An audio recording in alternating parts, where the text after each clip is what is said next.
Pancasila. Kita selalu melandaskan Pancasila dalam melandaskan segala apapun. Pancasila merupakan dasar serta landasan ideologi bangsa Indonesia. Maka dari itu, penting untuk menerapkan setiap silanya. Nilai-nilai Pancasila haruslah dipahami dan diimplementasikan oleh bangsa Indonesia dalam kehidupan sehari-hari.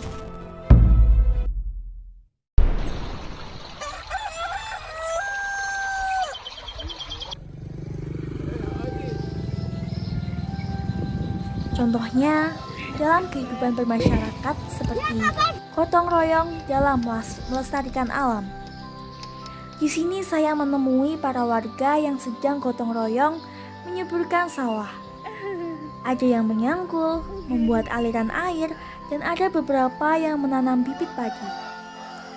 Aktivitas ini termasuk dari contoh sila kelima, yaitu keadilan sosial bagi seluruh rakyat Indonesia. Karena aktivitas ini termasuk perwujudan kemajuan dan keadilan sosial serta semangat menjunjung tinggi kekeluargaan dan gotong royong. Sikap adil ini ditunjukkan dari hasil padi-padian yang kemudian menjadi beras untuk dipasarkan ke seluruh Indonesia dan bisa dikonsumsi oleh siapapun tanpa memilih-milih para konsumsinya.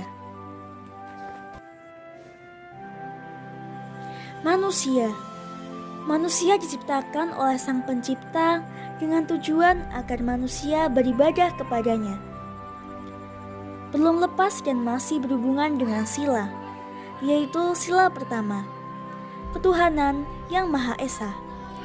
Seperti yang kalian lihat, ini adalah contoh kegiatan yang menunjukkan pengimplementasian dari sila pertama. Beribadah, seperti sholat, berdoa, dan mengajar TPA anak-anak juga termasuk dari contoh sila pertama. Manusia tidak bisa lepas dari tanggung jawab kewajiban yang telah ditetapkan oleh Sang Khalik. Karena semua kewajiban tersebut akan dipertanggungjawabkan kelak di akhirat nanti. Nah, inilah pentingnya kita mengimplementasikan dari sila pertama. Di sini saya melihat pengemis berkostum badut. Saya berpikir jika kita membandingkan pekerjaan manusia antara pengemis dengan penjual koran, mungkin dari segi derajat pasti penjual koranlah yang lebih tinggi derajatnya. Tetapi apakah penghasilannya jauh lebih tinggi dari pengemis? Maksud saya, apakah ketika kita ingin memberikan uang receh kepada pengemis, kita membandingkan terlebih dahulu? Padahal uang receh tersebut belum tentu setara dengan harga koran. Intinya ketika kita ingin menolong orang, berbuat baik kepada orang, janganlah memandang bulu. Tolonglah orang yang membutuhkan pertolongan dengan ikhlas. Ini semua termasuk dari pengimplementasian dari sila kedua, yaitu kemanusiaan yang adil dan beradab. Dengan contoh, kita harus berbagi rezeki atau membagi keadilan dengan orang lain seperti memberi pengemis uang, berinfak di masjid, memiliki sifat yang berakhlak mulia dan adil terhadap sesama. Lalu selanjutnya, di sini kita melihat para warga sedang gotong royong dalam penyembelihan hewan kurban. Nah, ini termasuk ke dalam sila ketiga, yaitu Persatuan Indonesia. Contoh dari kegiatan ini yaitu penyembelihan hewan kurban. Penyembelihan hewan kurban ini jika tidak dilakukan bersama-sama maka tidak akan selesai. Jadi dibutuhkan gotong royong bersama. Hal ini termasuk dari Persatuan Indonesia. Jika bersatu maka semakin kuat dan bisa mengalahkan lawan. Maka dari itu pentingnya mengimplementasikan sila ketiga. Dan yang terakhir yaitu sila keempat, kerakyatan yang dipimpin oleh hikmat kebijaksanaan dalam permusyawaratan perwakilan.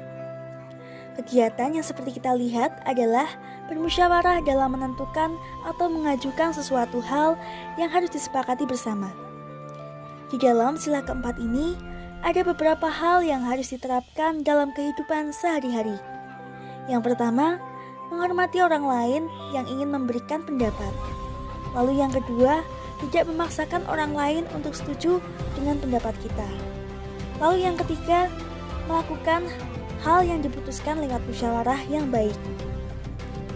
Maka dari itu, implementasi sila keempat ini sangat penting dan bermanfaat untuk diterapkan dalam kehidupan sehari-hari.